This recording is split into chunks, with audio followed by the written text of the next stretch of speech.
Hello guys, এটা আমার পেঁয়াজের ক্ষেত। তো কুয়াশার কারণে পেঁয়াজগুলো একটু কমজোর হয়ে গেছে। আর এটা গম ক্ষেত।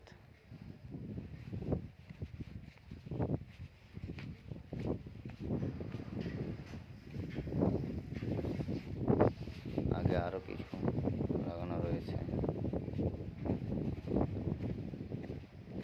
এই যে সাদা বনকা, এটা সাদা বনকা।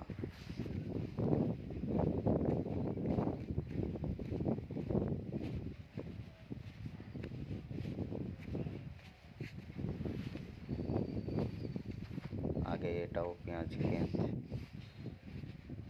তো এগুলো কুয়াশার কারণে কেমন হয়ে গেছে।